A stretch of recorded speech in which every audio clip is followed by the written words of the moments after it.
প্রথমবারের মতো বাংলাদেশের মাটিতে অনুষ্ঠিত হতে যাচ্ছে ব্লাইন্ড ক্রিকেট এশিয়া কাপ। আগামী 14 থেকে 20 নভেম্বর বসুন্ধরা স্পোর্টস সিটিতে গড়াবে 2026 আসরের খেলা। বাংলাদেশ ব্লাইন্ড ক্রিকেট কাউন্সিলের আয়োজনে এবং সাফান বসুন্ধরা গ্লোবালের টাইটেল স্পন্সরশিপে অনুষ্ঠিত হবে এবারের tournament.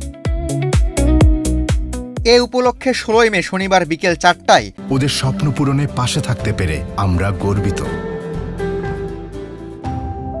Safan Bashundhara global industrial হেডকোয়ার্টার্সে অনুষ্ঠিত হয় টুর্নামেন্টের অফিসিয়াল লোগো উন্মোচন ও মিট দ্য প্রেস অনুষ্ঠান।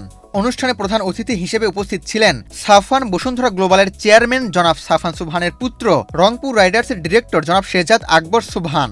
এছাড়া উপস্থিত ছিলেন এশিয়ান রিজিওনাল ডেভেলপমেন্টের ডিরেক্টর জনাব ময়ন ইকবাল সহ বাংলাদেশ ব্লাইন্ড ক্রিকেটের কর্মকর্তারা, ক্রিকেটাররা ও অন্যান্য অতিথিরা।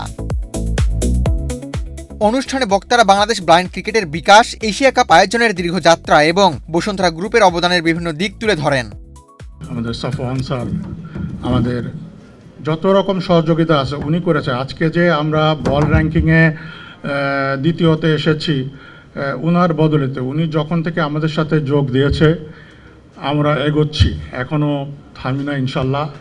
তো দিনের দিন আরও আগে বাড়বো।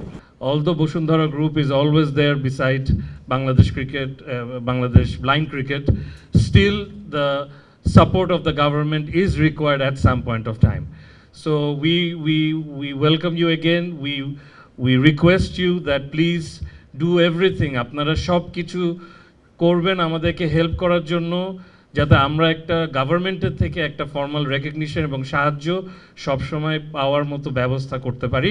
ধারাবাহিকভাবে আমাদের বিভিন্ন ট্যুর এবং এই যে স্পোর্টস ইভেন্টের সাথে সাফান বসুন্ধরা গ্লোবালের কন্ট্রিবিউশন অচিন্তনীয়, যা আমরা ভবিষ্যতেও কামনা করি। সাফান বসুন্ধরা গ্লোবালের পক্ষ থেকে শেহজাদ আকবর সুবহান টুর্নামেন্টের অফিসিয়াল লোগো উন্মোচন উপলক্ষে বাংলাদেশ ব্লাইন্ড ক্রিকেট কাউন্সিলকে অভিনন্দন জানান।